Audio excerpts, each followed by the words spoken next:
Thank you, sir. Number one, I want to make the observation that I think you've got a lot of athletic ability. You know, we know you're a center, so your habit, what you're used to, is to snap and step so you're moving to block somebody. The big advantage you've got with long snapping is they can't hit you when you're snapping. So we need to overcome that a little bit. The first thing we have is you have a real tendency as you snap to pop your head up. Okay? When you do that, you're sending half your energy across the line of scrimmage, which is, for snapping, long snapping, the wrong direction. We need to take all our motion energy and channel it back towards our target. Okay? So we need to fix that. And we had the squishy ball yesterday under the chin. I may go grab that just so we can document it. But for a guy like you that likes to keep his head neutral throughout the snap, squishy ball is not as easy as for a guy that could point his head downward. What we did notice is when we put the ball under your chin, it kept you down throughout the snap so that your upper body energy could travel down the spine, your leg drive energy could travel back in the hips. Those energies could converge in an arrow point directed straight at your target. When you did that, where'd the ball go? Straight back to your target. Okay, so that's really what it's all about. Two styles of line snapping. One guy just keeps his head neutral throughout. The other guy throws his head down at three, which helps everything go back that way. I don't care which one you use, they're just different techniques. But definitely, we don't want to be popping up. The other thing, if you're popping up, besides sending energy in the wrong direction, you're going to cut short your follow through. You can't get your hands to your leg. So your accuracy is not going to be nearly what it could be if you stay down and finish it first. And the best thing I can recommend there is when you're working out this summer, try to do this. Stay down and hold the hands there for about a second after you finish the snap. Train for muscle memory. Get used to keeping your head right here, okay? And just hold it till you feel that stretch across the lats and maybe the biceps a little bit. Know that you've fully finished it, okay? The other things we had coming in is you were overextended downfield. You had that ball a little too far out in front of you, okay? What that does, first of all, the reason we can tell that is not only does it look like you're way out there, but your knees are out ahead of your toes and your heels are off the ground. Very hard when your weight forward bias like that to accelerate a ball back the other direction, okay? We need a balanced neutral stance, which basically means we've got to get those knees right over the toes so that we've got good weight distribution around the center of gravity.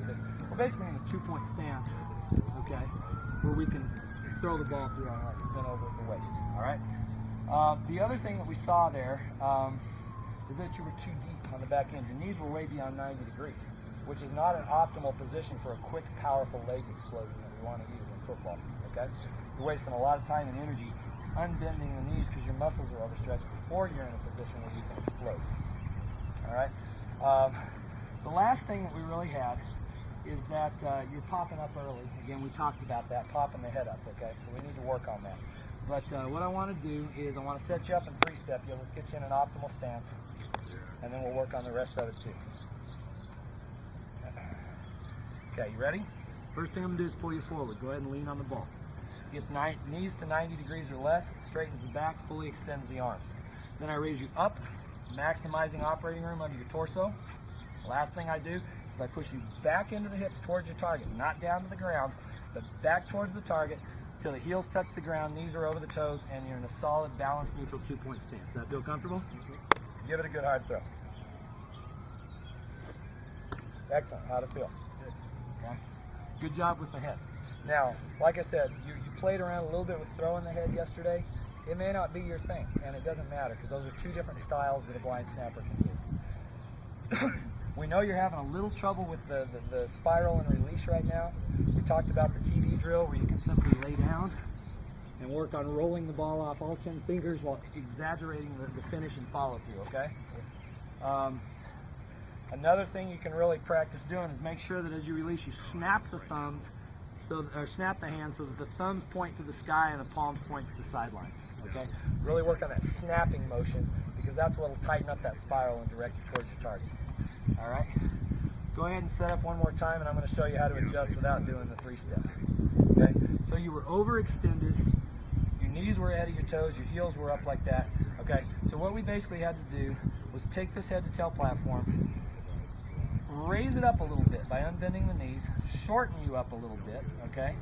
And then simply shift weight till we got the heels on the ground, the knees over the toes. Fair enough? Go ahead and throw it. Excellent. Perfect spiral. You know where that ball went? Okay, it went a little bit high. You'll develop a feel for that snap itself is outstanding. Let's do that one more time because there's one other thing I want to address. Let me see that other ball in as well. We talked about, and if you want me to go get the squishy ball, we can document that on film. Do you want me to? Okay. We talked about how you can hold a little ball under your chin, keep that head down, and train yourself for that.